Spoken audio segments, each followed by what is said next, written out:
Welcome to my Buscalan Trip Experience Part 3. Technically, this is our day 2 dito sa Buscalan and yes, nakapag-decide na ako kung ano yung ipapatato ko at yung design niya ay ang meaning ng prayer. Dahil gusto ko minimalist lang and by the way, this is my first tattoo. So ayan, ang nagde-design sa akin dito ay si Kuya Solomon pero iba yung nagtattoo sa akin. Yun. At moment of truth na rin sa akin. Ito na, pupupukin ng aking tattoo. Paano pag pinapabadali na ako? Kaya? Hindi yung kumbaga ano lang. Napakayabang naman this girl, di ba?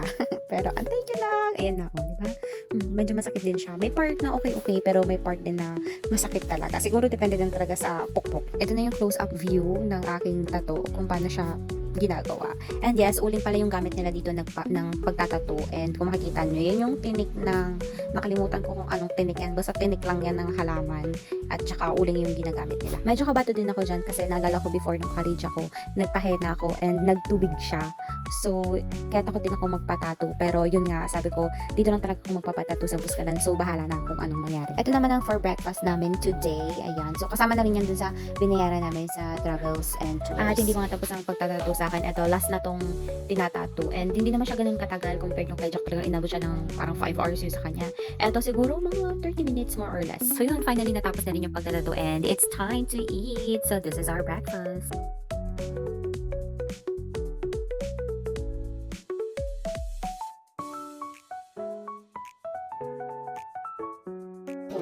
This is our first time. Kapalakan. These are first time. These are our first time. Dito, sa Buscalan. Pwede yung gumawa nito. Ano mga ako, pakakita ako ang code. Tapos mamaya, signature lang siya. Yung 3 dots. Dito ka pala rin. Kasi, top, 1, 2, 3.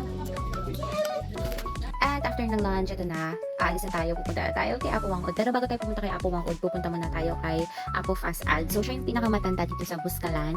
Ang age niya ay 119 years old, going 120. And ito sa Irene, tsaka yung husband niya is nagpakatay ng isang buong baboy. Tapos yung ulo ibibigay natin kay Apo Wangkod. And then yung hita at mabibigay tayo kay Apo Fast Ad.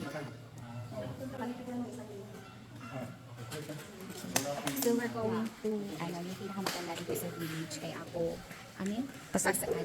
Pero, hindi daw pwede mag-ingay. Kasi, nag-aano pa sila ngayon. Nagluluksa. Nagluluksa. Dahil may namatay din last week.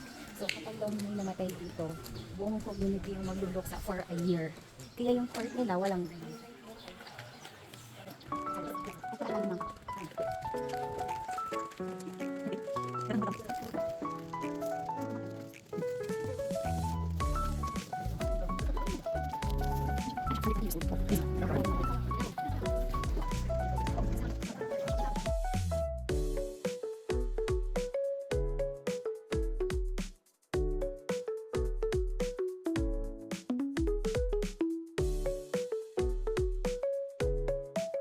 So, dito medyo napagkwentuhan lang ako saglit. Kasi nakita ko na sa face niya, meron din siyang tattoo. Ganun sila katapang dito. Kahit babae, nagpapatato sa mismong mukha. So, sobrang nakakamiss. And then yan, pinakita ko din sa kanya na nagpatato nga din ako. At hindi pala siya nakakaintindi ng Tagalog.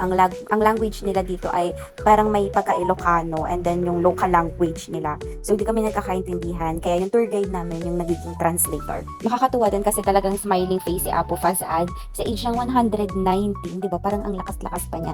Siguro dito mga mga 90 years old, 'di ba? Yung mga ganyang age sa Manila, pero sa kanila 120, malakas pa. At saka sharp pa yung utak niya.